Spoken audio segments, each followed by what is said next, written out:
You're listening to the B&H Photography Podcast. For over 40 years, B&H has been the professional source for photography, video, audio, and more. For your favorite gear, news, and reviews, visit us at bnh.com or download the B&H app to your iPhone or Android device. Now here's your host, Alan Weitz.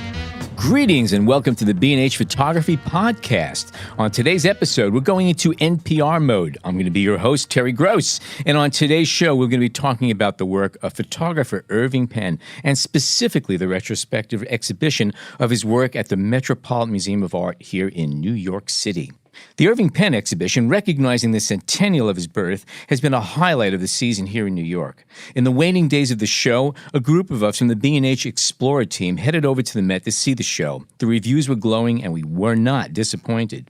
If you love photography, the name Irving Penn should not be new to you. But even if his name does not ring any bells, you've no doubt been influenced by him indirectly. This retrospective places equal emphasis on work that falls outside the realm of his famed fashion and portraiture for Vogue Magazine and synthesizes his almost 70 years of photography into a lucid flow, acquainting us with his still life, documentary, nudes, and even street photography, as well as his skills as a printer.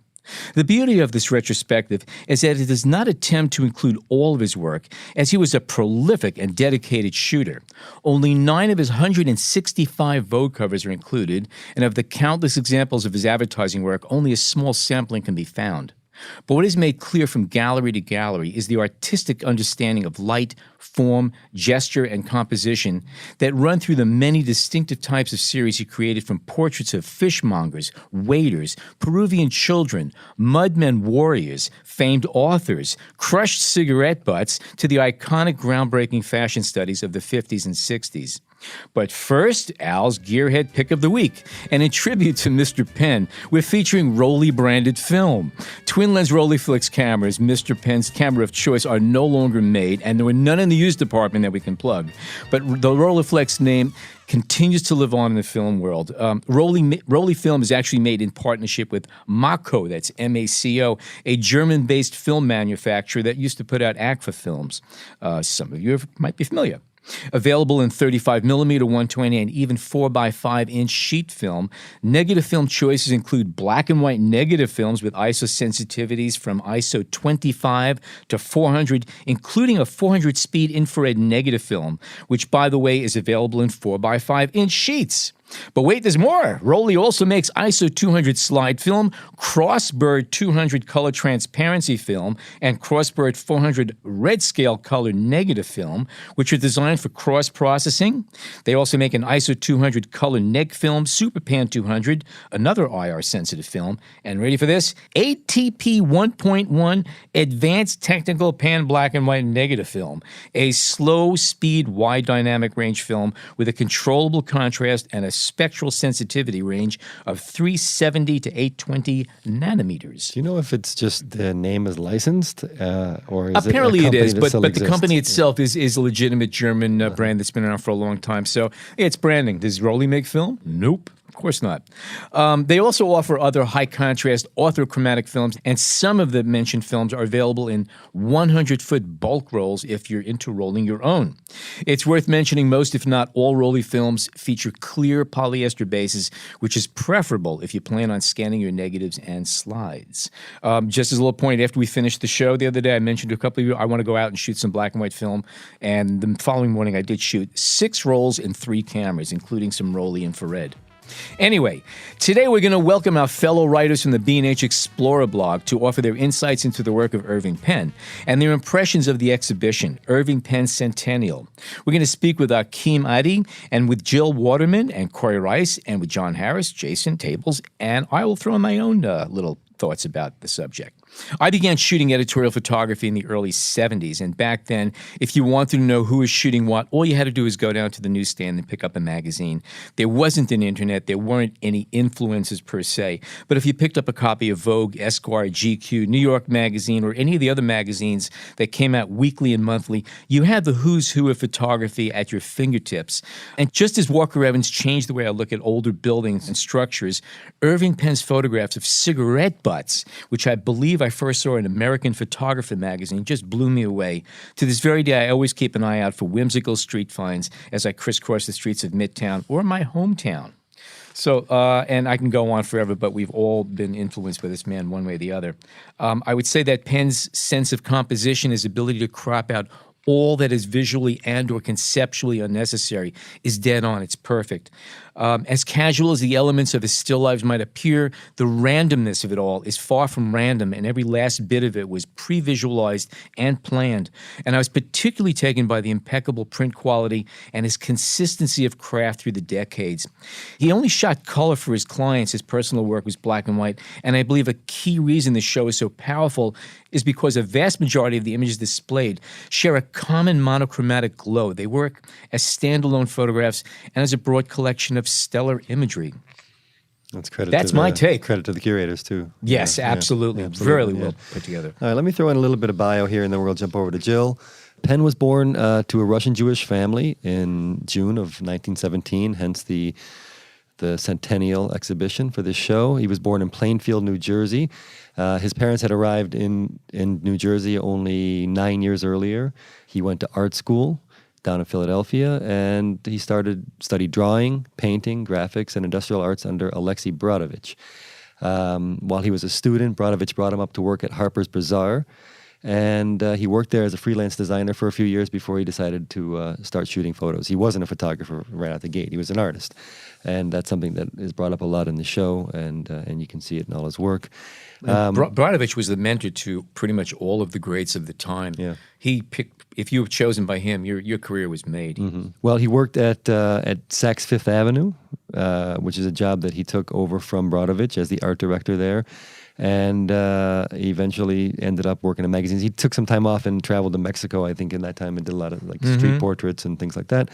But he came back, and he was working as an associate in the Vogue Magazine art department, doing layouts and drawings, and was eventually kind of pushed into doing photography. And from what I understand, it's because he just wasn't satisfied with some of the work that he saw. And someone said, well, why don't you just go ahead and do it? So he did it. And his first cover for Vogue appeared in October 1943. And he continued to work there throughout his whole career, which is pretty incredible nowadays to have somebody. And obviously gave him a base to work from. And I think, and I'm not the first one to say this, that the balance that he got from his work at Vogue and his outside projects that he kept working kept his creativity alive. And as we've learned from the show, a lot of the things that he shot in color, he went back later and printed in black and white. And I think that's something we're going to talk about a little bit later. I got the impression he was very, very much hands-on in his own way. I think a lot of other great photographers and artists, they have other people doing all the menial work. I get the impression that Penn was very hands-on with that. Mm-hmm. Is that a good assumption? Yeah, he had a dark room that he worked in religiously, I think, especially like on the weekends. It was part of his process. Yeah. Mm-hmm. Yeah. He seemed to be never stopping. Yeah. Well, so Jill, why don't you start off and tell us what some of your thoughts were on that show? Sure. Well, I was particularly fascinated by his portrait work. While he is well known as a still life photographer, and that aspect of his work was well described as one of his favorite things. The portraits and the way his portraiture moved from one project to the next throughout his career is really spectacular.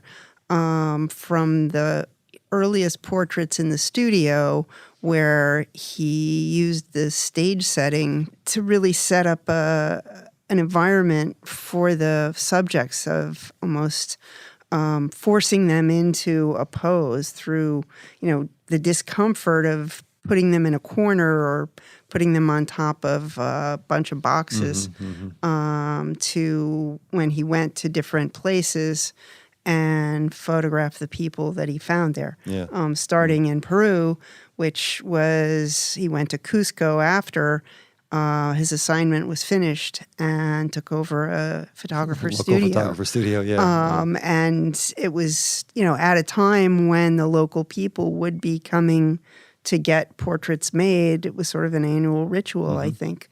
But the the series that really intrigued me almost the most was his small trades work, which he started in Paris. That title, Small Trades, has a lot of meaning in French. Petit métier was something that was of interest to artists and creative people in France since the dawn of the Industrial Revolution and the slow dissolution of the old creative jobs, the craftsmen, and particularly in Penn's, in the images on display from France, most of the images depict people in food service, pâtissier, the butcher, there was the balloon sales lady. Remember that one? That actually was really interesting because it was the only woman. Only woman, yeah. I found that interesting, checking the difference between, because it was London, Paris, and New York, and just to see the types of people that he photographed in each city, right. Which seemed to be fitting, Right. Well, it was also, I think it was really even more than that, and these pictures were used in Vogue Magazine, but the magazine spreads that are on display clearly showed the titles and the captioning of the French pictures talked about the length of time the various people had been in service. The waiter had been working for so many years in this neighborhood. All the neighborhoods of the pictures were listed, whereas when you got to the American pictures, which were shot maybe 6 months later, it was completely different. It was all about the future rather than the past. And the title of the American story was A Gallery of the Unarmed Forces. I saw that. I thought that was coming, soon after the war, America was really focused on progress and the future, whereas in France and England, it was more a time of reconstruction and, looking back to... I wonder if he had a say in the name of the title of that series as it appeared in the magazine. I found that pretty interesting too. Yeah. I wouldn't doubt it because it was not just the title, it was also the people that were chosen. And in the American workers, a steel mill firefighter, a blast furnace tender, it was all real sort of industrial, futuristic kind of... Progressive. Yeah. And the poses were more action poses. They were more posed with big some props. dynamism, Whereas... It's more heroic. Exactly. As opposed to rote, in a sense. Not to put down with the stuff, but... Yeah. And in terms of the British representation, there's less of those spreads, or the spreads that are on display show less pictures. And there were maybe a few less pictures, but the thing that I found interesting when looking at the book is the titles and the types of people were much more poetic. It was almost more like a Mary Poppins kind of rag and bone man, chamois cellar. They were really... It was theatrical. They're very theatrical poses. Yeah. And very sort of Cockney-esque. Yeah. Sure. Those... Well, I'd heard that in the New York version, at times some of those photos were done while he was doing the fashion shoots at the same time, and some of his assistants would be bringing people in off the street, actually. Right, and I believe in the London pictures, he, in between a fashion shoot and doing one of the small trades pictures, he and Lisa went off and got married. Oh, did they? Somewhere in the middle of that? Keep him busy, right? Do you know, did he use that famous backdrop for those as well? I believe so. Yeah.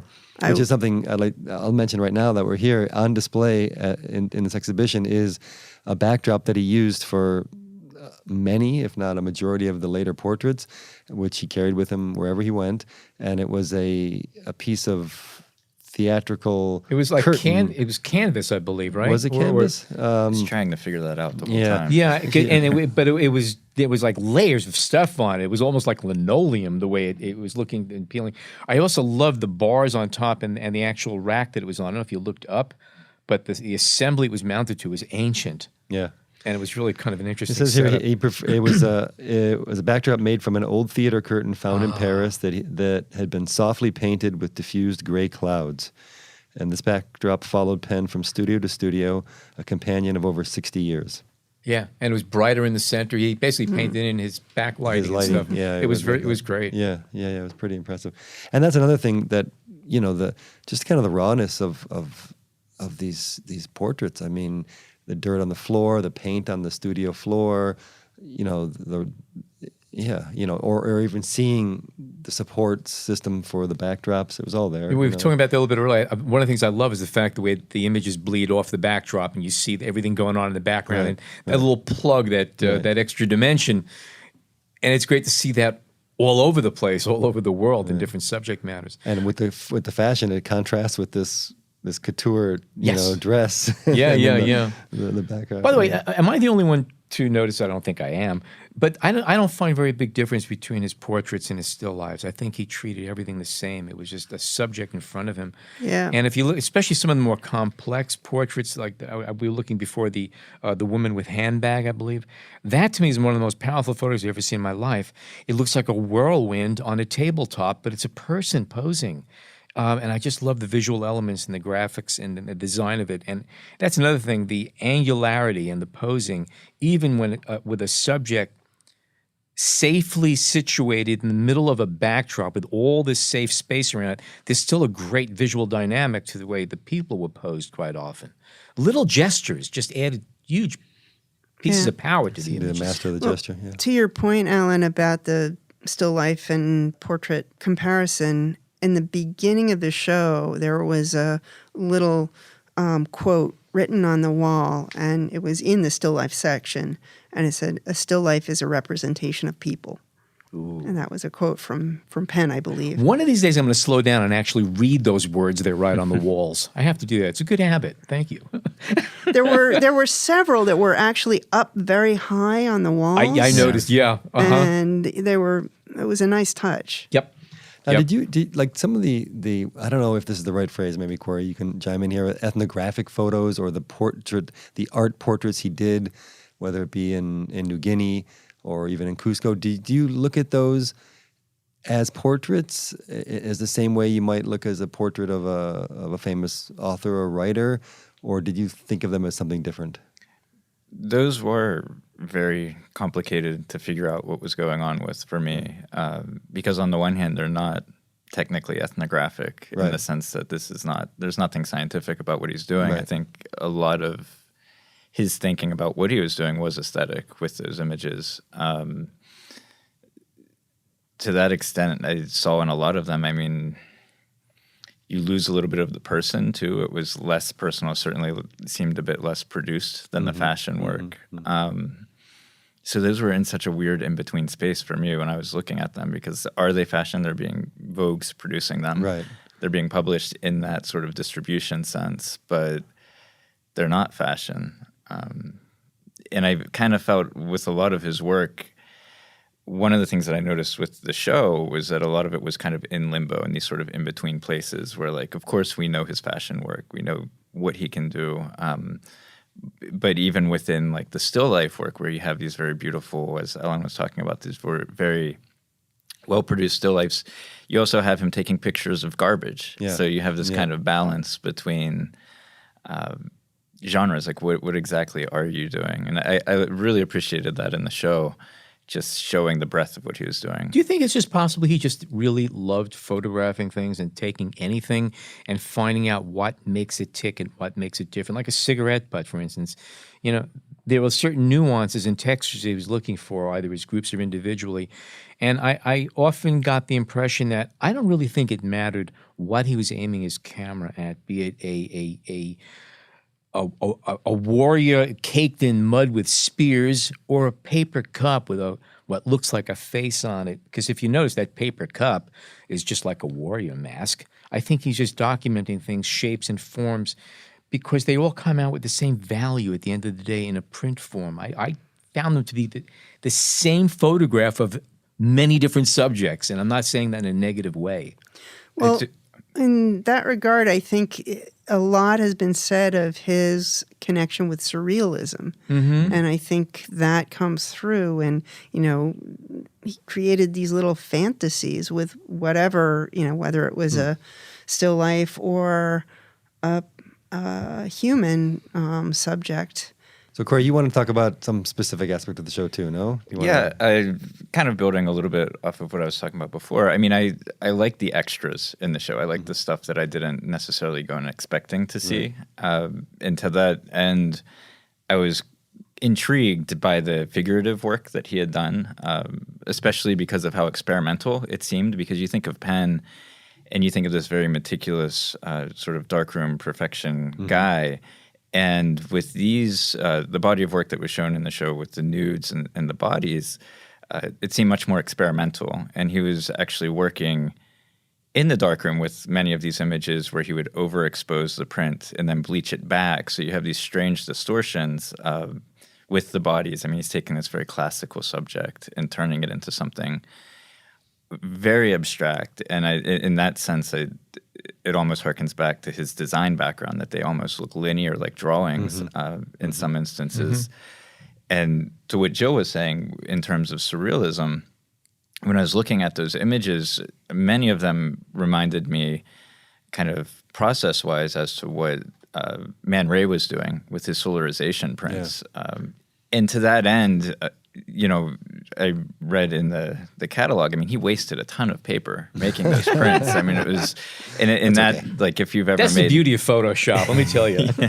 Yeah, if you've made a solarized print, you're throwing away half your deck of paper to get one image. Yeah. And that's right. Similarly, I mean, he's getting these unique prints out of it. So you have, these images that are experimental and they're singular objects, versus many of the other works in the show where you have, he's printing color prints, he's printing black and whites off of transparency so you can duplicate them. But with those, they're kind of unique. So I found that, I'm glad that they included that in the You exhibition. think Penn would have been into Instagram filters? What do you think? It's such a total opposite. I don't know. Well, that's one thing. The printmaking is something that I wanted to address real briefly, and something I didn't realize, not that I would be surprised necessarily, that he would have that element of his work, be so important to him. But there was a part of the show where they showed one photograph and how he had printed it several times over the course of 40 years. 40 years, really. Yeah, 4 prints, 40 years. But we got kind of lucky when we were there. It was crowded, but it just so happened that the curator of the show was leading a little tour while we were there. So I kind of listened, overheard some of the things he was saying. And at one point he said that, there's no better printer in any of the photos we have in this museum than Penn, which kind of surprised me.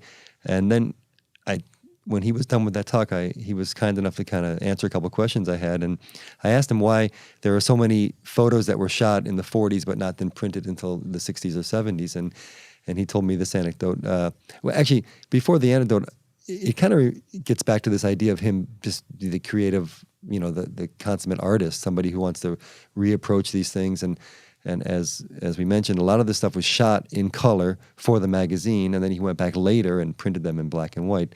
But what the curator, whose name is Jeff Rosenheim, mentioned was that in the 60s, Penn was shooting for Condé Nast, for Vogue, and Richard Avedon was shooting at Harper's Bazaar for the Hearst Corporation. And they wanted to get Avedon away, so they offered him $1 million, and he came over to work for Vogue. And at first, Penn was a little bit taken back, even though Avedon and he were friends. He thought, okay, here's someone coming into my territory. But eventually, he realized it was going to be a plus for him, so that he could focus on the things that he really wanted to focus on. And one of those things was printing. So that's why a lot of those prints came later, and he went back to these images and printed them again, which I found was pretty interesting. And I think it gets to one of the themes that I've heard spoken about. He's the space where commerce and art meet.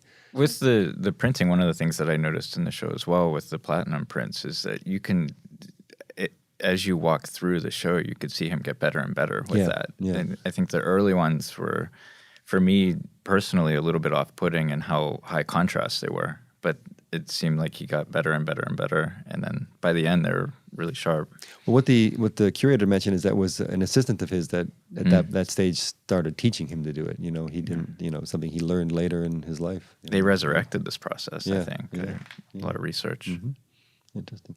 So do you guys think the work, I don't know how to say it, but do you think it feels dated at all? Do you think it feels modern? Do you think it holds up? It feels dated in the sense that everybody's mimicked him now. So it seems kind good of point. Yeah. played out Yeah. almost. I mean, you look at the iconic image with the lipstick on the L'Oreal, lips, and yeah. I mean, you see it, you talk about Instagram earlier. That's all over Instagram, Yeah. and a lot of people see those and they don't realize that it's something that's taken out of a history. There was a couple of fashion images that I think Jason and I were talking about. They could have been from any era, just the style of them and the pose. But for me, obviously you can't, when you see women with hats and the veils over their faces, that's just something that it does date the images, obviously. However, the style of the photography, not so much. One thing I wanted to mention was some of the portraiture and the way he cropped images and faces. Lots of times heads were cut off, so there was this rawness that came through, as we mentioned earlier, with seeing the studio behind the images. I think the point of view as well was kind of interesting to see. Is always kind of looking up because the camera that he's working with. Yeah, that's true. Yeah, you wanted to mention something about that. In that that's- regard, the fact that he was shooting with a 2.25, and so his relationship with the subject was very different than what one might think. He was spending all his time looking down into the camera, or most of his time, and he was well known for wanting to keep the studio silent and not really have much banter or outward activity going on. So there was time probably for the subject to just sort of lose themselves in their own thoughts. The curator, not in that conversation, but I watched an interview with him later, talked about that exact aspect of how things were kept, whisper quiet, and how he felt that developed the relationship with his subject, and they were able to kind of form this bond silently, And there was an interesting story about the Picasso photo, which is maybe one of the more famous photos, where they went to shoot Picasso and he refused to answer the door. Did you guys read this? And then one of Penn's assistants jumped over the gate, and Picasso eventually came, but he was not interested in this photo series and being shot.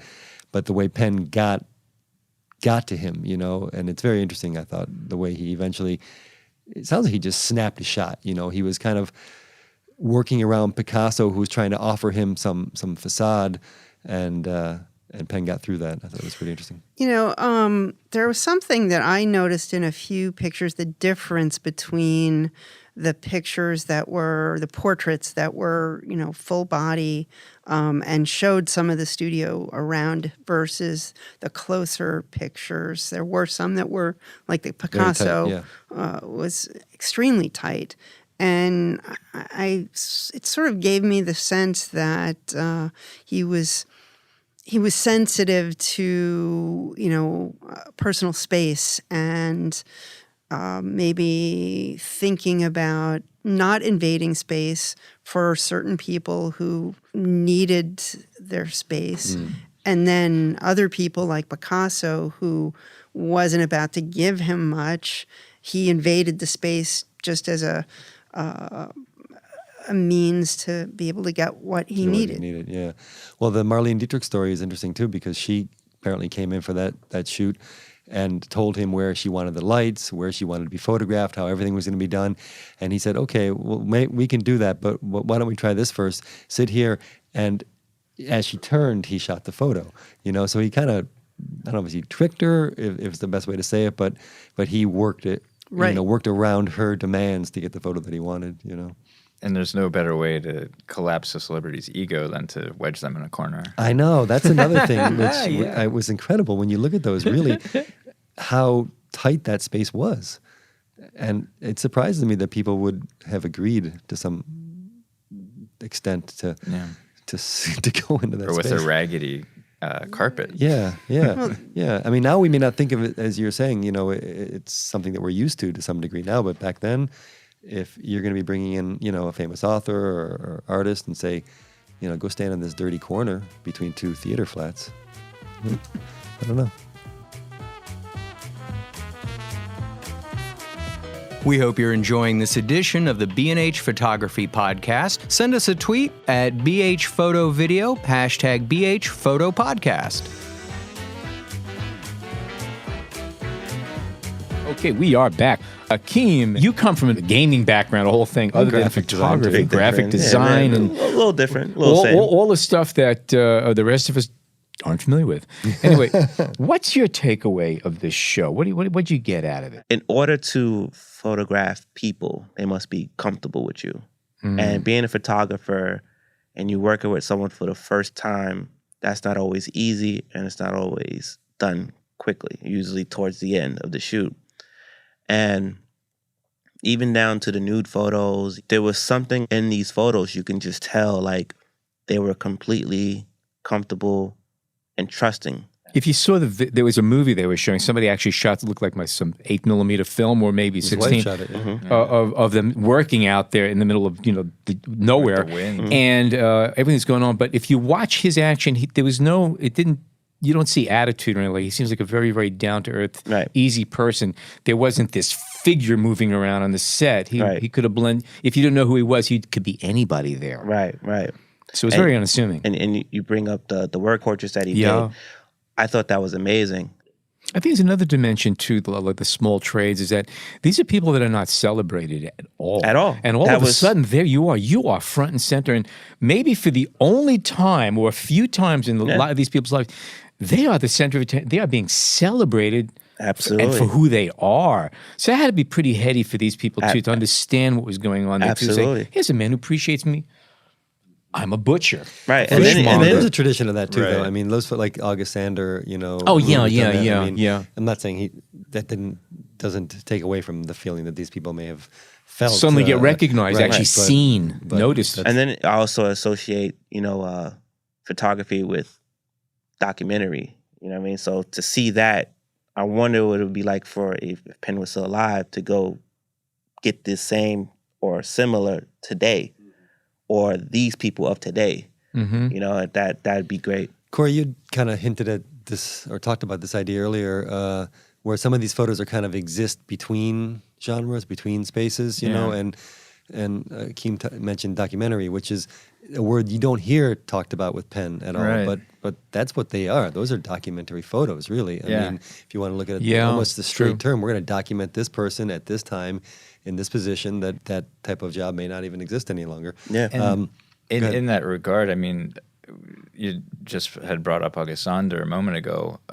His portraits, though, were largely environmental. So you would have these figures, you would have the butcher, the baker, surrounded, like in their setting. So you have these environmental portraits. But with Penn, I mean, you're documenting these figures, but you're still bringing them into the studio. Right. They to are do it. front and So it's center. very different. And he talks about that, and the show talks about this idea of taking people out of their element and putting them into this space, and that's the way that you're really going to get, a true portrait or a true conversation. It democratizes everything Yeah. because Yeah. you've got Yeah. the celebrity, you've got the baker, everyone's got the same. They're all in that ratty same background. Yeah. But I want to get back to the.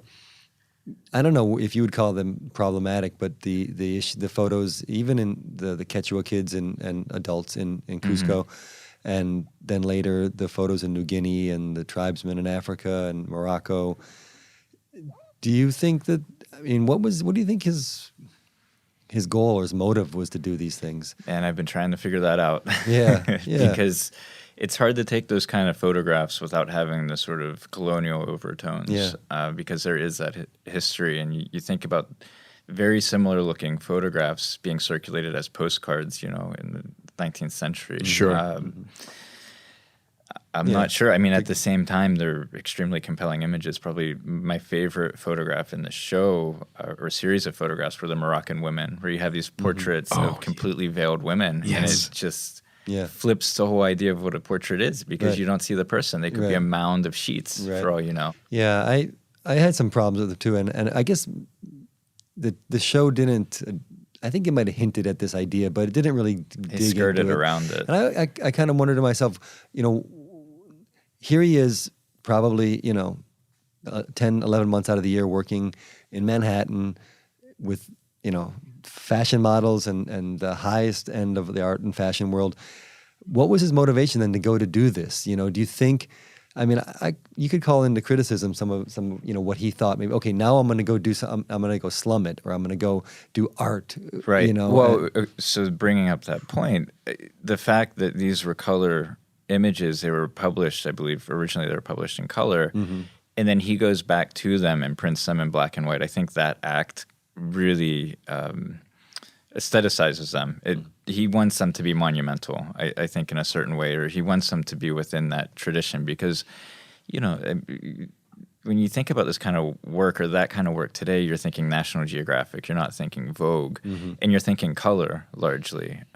You don't see the black and white image of a tribesman outside of a gallery, really, anymore. So it's kind of... Yeah, but he's taking everything down from the high fashion to the primitive tribesman to the same level. I'm not even going to say take down, but elevate. Okay, but it's been neutralized, and that's the way I see it. I know that if he's been working, again, we're all just projecting this stuff right now. But I was thinking, is it possible that he was trying to call into question those divisions? I wouldn't even go there. I couldn't tell you. I don't know. Well, why not? I mean, and people's perception. I think maybe I don't know, but maybe he was trying to challenge people's perceptions of those societal differences, and what is the difference between this tribeman and this fashion model? We put this fashion model on a pedestal. We put him in magazines. That's our perspective of those things we hold up and consider grandiose, but a lot of the people he was photographing, that it doesn't mean anything. So I think that maybe he's trying to show that. I tend to want to think of some of those. I hope that's what he was trying to do, not like that's what I hope anyway. Yeah, I hope he was having fun doing them. That's the important thing. Well, I know they're fashion photos too. They are. Yeah, I know that the Naked series was basically started because he just. You mean the nudes? The nudes, sorry. The nude series was... I've been drinking too much of that stuff. The Naked series is something else. But he basically was tired of dealing with the bad representation of the women models back then. Super skinny and unhealthy and not really realistic. That was from the piece that I gathered. And when he did the series, these women were... some of the women that you're going to see all the time, and everyday folk, everyday women. So I think that translated to other aspects of why he has such a diverse in terms of look of characters in his photos. I think that's in the same, calling into question the way that his audience is accustomed to perceiving things. It's just because they're accustomed to it, right? Yeah. And then the thing with the cigarettes, I kind of blew past them. And then towards the end of the show, I was like, you know what? Let me go back and take a look at these again, because I was upset. I don't smoke. So I was like, that's why I just blew past it. And when I came back, I think it was number 48. That was like a really, really great shot. And I just kept saying, like, man, I wish I could have got the direct story from him of what made you... other than still life, what made you pick cigarettes and just do like a bunch of these, So those you are think pretty about it, cool it's the too. most simplistic form. They're all over the place. You don't see them. You notice Yeah. them, but you don't really look at them. Right. And he took them out and he said, "No, look at this." Right. And the other thing that I like that he did it, because he also did it with the fruit, was they were damage used or other. They weren't fresh cigarettes. They weren't slightly. These were like someone didn't want the whole thing, stomped it out.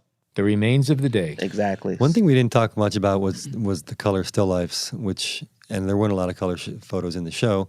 Those are the least impressive to me. They're gorgeous, and they're least impressive in the entire show. I'm more taken by everything else I saw The there. theater accident one was pretty cool. Oh, that was to great. me. I love that one. I like that one a lot. That was the pants, leg, shoe, and whatever was on the floor. Yeah. Stuff that spilled out of the Yeah, purse. I thought that was pretty cool. I also like the tone of the colors in it. You know, That's pulling out of the whole painterly vanitas tradition, Yeah. where you have the table stepped away from, or the meal that's just been left in the middle of it.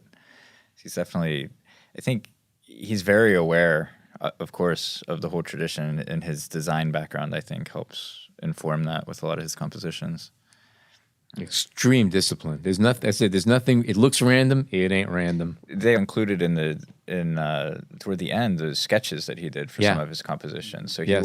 he was very much planning this. Yeah, storyboards in a sense. Okay, just a little bit of information about the show itself, which came about because of a gift that the Irving Penn Foundation is going to be giving to the Metropolitan Museum of Art. They're going to give 187 photos, and that made up the bulk of this exhibition. And from here, this exhibition is going to go on to Paris, starting in September, and then to Berlin, and then Sao Paulo. So it's going to be something we'll be talking about probably for a while. And it's, from looking at the Met's exhibition history, they've showed Penn a lot over the years. So he's a favorite, I suppose. Okay. One last takeaway I'm going to have is that when you walk into the exhibit, the first thing that greets you is a glass or lucite box, and inside this box is a Rolleiflex with a little Hasselblad chimney focusing device taped to the top of it, and it's mounted on a simple tripod head on a floor plate. And this is the camera that took a majority of the pictures that are in the show. And going through the show, and if as you leave, you pass the camera again, I think it's kind of difficult to not think about the fact that these days, everyone in this room, we deal with technologies, and we're talking about the latest lenses and cameras and megapixels, all this stuff. And here is a very simple 2¼ square format film camera with a normal lens, no trickery, no nothing, no compressions, no expansion from wide angle, a normal lens. And in the rooms behind this camera is a body of work that is absolutely phenomenal. And it's phenomenal because the vision that went into it, not the technology per se, not because it was a cool lens or a cool camera, whatever. It's because the person took a most basic tool and used that tool to create amazing imagery. And that's the bottom line right there. There's no gimmicks, there's no nothing. What you see is somebody who has a vision and knows how to execute it and present it. And that to me is just an amazing thing. Anyway. All right, we'd like to thank Jill and Cory and Akeem and Jason and John, and a special thank you to all of our listeners, because you are the guys we're doing this all for. And by the way, just a little plug here before we sign off. If you have not subscribed to us, go to iTunes, sign up, subscribe. It is free. It's wonderful. This is episode number 80-something, I believe. 85. And all the previous 84 shows are up, and you can go through them anytime you want. That said, my name is Alan Weitz, and as always, thank you so much for joining us today.